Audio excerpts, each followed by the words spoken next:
Folks in the upstate trying to make sure they know what to do when they encounter some of this flooding in the area. Let's continue that team coverage with 7 News reporter Taylor Farmer. She's standing by live in Greenville. Taylor. Hey, we're here in downtown Greenville at Falls Park. Greenville County is under a flood watch until Thursday afternoon.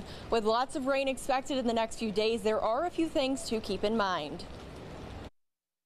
When we have this heavy rainfall, you have the possibility for flash flooding, especially when you're seeing showers and thunderstorms continuing to move over the same areas, just those torrential downpours. We have that risk for flash flooding. Behind the scenes, emergency management tells us they are communicating with other county departments, making sure everyone is on the same page about the risk of heavy rainfall throughout the upstate and surrounding areas. We make sure the county emergency response team has their equipment ready to go in terms of boats, life jackets, all that kind of stuff should it be needed. So they are working on that.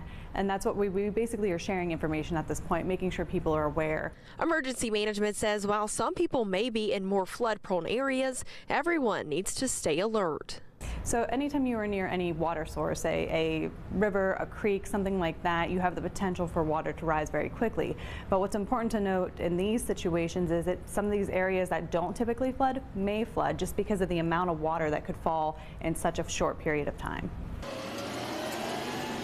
While your home or workplace may not be directly impacted, emergency management says you should still remain aware of areas that could be impacted around you.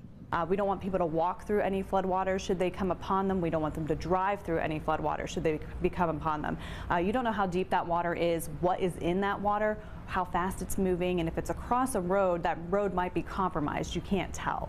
So we want people to turn around and take another route. Now, we haven't heard any reports from emergency management so far on any dangerous flooding, but the rain is starting to come down now in Greenville, and it's starting to puddle up a little bit on the sidewalks. Lots of thunder and lightning in the area, so make sure you stay alert. For now, live in Greenville, Taylor Farmer, 7 News. All right, Taylor, thank you for that. 2 more weather impact days are still to come this week, so you can get the latest alerts, the radar, Christie's forecast on our 7 Weather and 7 News apps. You'll find them in your app store under WSPA. Happening now, the city of Greenville is holding